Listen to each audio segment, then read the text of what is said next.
and wrong way to start a side project.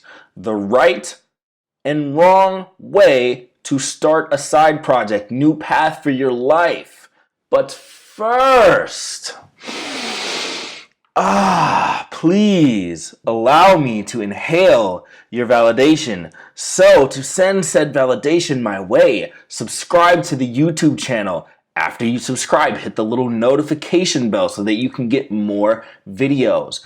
All other platforms, like, comment, heart emoji, share the love, and spread it directly to me and me only. Okay. The right and wrong way to start a side project. I had some interesting developments come up lately that help perfectly paint the picture of what I mean about the right way to go about things. So right here I have some paperwork here from LegalZoom. I won't show you that. I won't show you the real documents with all my information so you can steal my business's identity. But I filed an LLC for my company. Now, I've been spending about 4 to 5 years working on making a full income with my writing.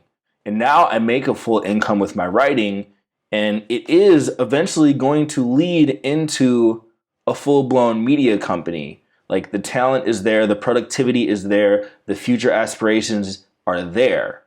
The seriousness is there, which is why I decided to form an LLC. Because now I have real, tangible, financial, tax reasons, all sorts of vested interests in forming an LLC, because I actually am going to be running a real business. Contrast this with what I've seen a lot of people do. Before they pick up the phone and make a sales call, they want to register the LLC. Before they even have a real customer base or products or a platform or an audience, they want to form their LLC. They want to get business cards. I just got business cards. Just got these like a week ago. I got them because I kept telling people that I was a full-time writer, and they kept asking me for cards, and I'm like, oh, I guess I'm taking this pretty serious now. I guess I should have cards now, right? So I dove in and did the work for years, and then it was time to get business cards. But what do people often do? They get their little pretty LLC paperwork, even though they're not really making any money. They have business cards to hand out, even though they haven't really reached out and gotten any customers or contacts or done anything at all. They start by trying to get all the pretty accoutrement of being an entrepreneur, of being a creative, instead of actually doing the work. Which leads me to another point. I am researching getting a legitimate camera setup, a legitimate rig. I'm going to get a legitimate multi-$1,000 setup. So you guys are going to get a lot better videos from me in the future coming very soon. You're going to have Ayo in HD. I'm going to be real serious about this because I got about 60 videos under my belt now. And I have done it enough to where I'm like, oh, okay. Ayo is going to be a YouTuber. Like, this is going to be a thing.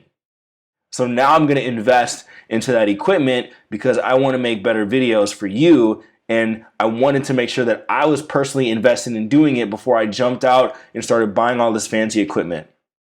That being said, I don't have a lot of subscribers, but I have more subscribers than a lot of channels I've seen with people who have way fancier equipment than me. Way fancier equipment than me. They have intro trailer videos. They have all this stuff. But I just dove in and started shooting videos. I just dove in and started writing 5 years ago. I dive into these things. I want to get the results first. I want to have an audience in place before I buy a fancy camera. I want to have money before I file an LLC. I want to have a reason to give out a business card before I get business cards. Most people get this equation backwards. Everybody wants to play writer. Everybody wants to put writer in their Twitter bio, but they don't want to write. Everyone wants to put founder and CEO and buy an LLC, but don't want to start a business.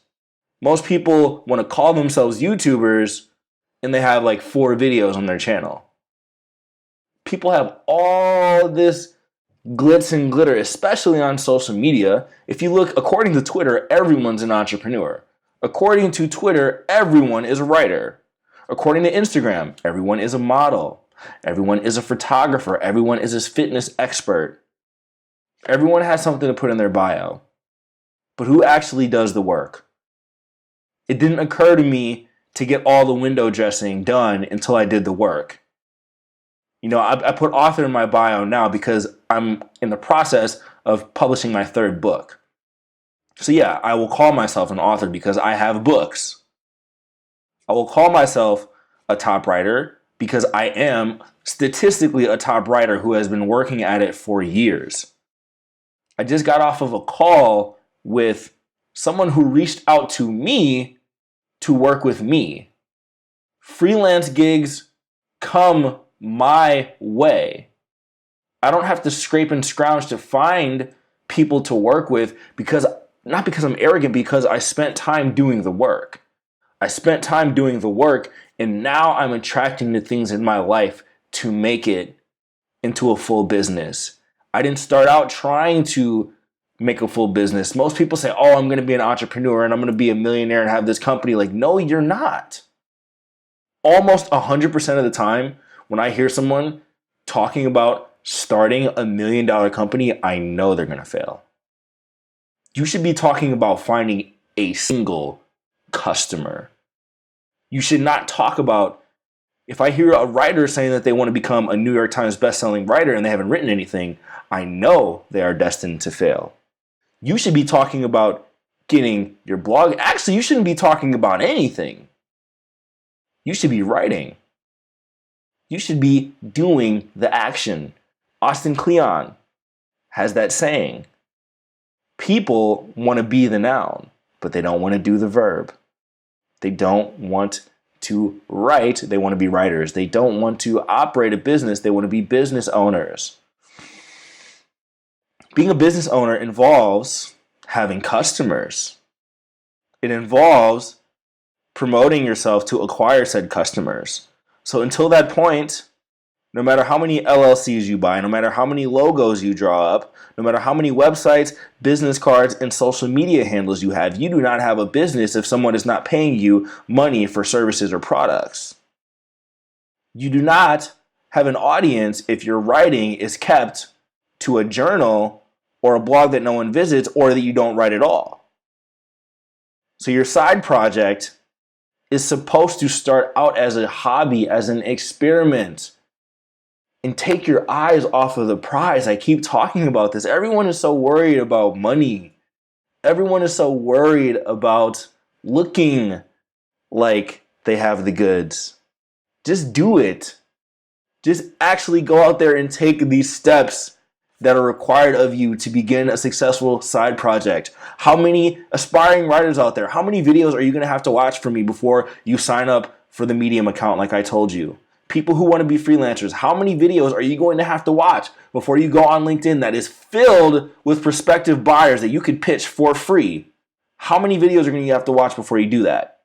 How many times am I going to have to tell you that the first step is to do the initial action required of starting your side project and sticking with it for 90 days and 6 months? And then you can look up 5 years from now, when you actually have a full-time income, when you actually have the freedom and flexibility to even think about the window dressing of your business.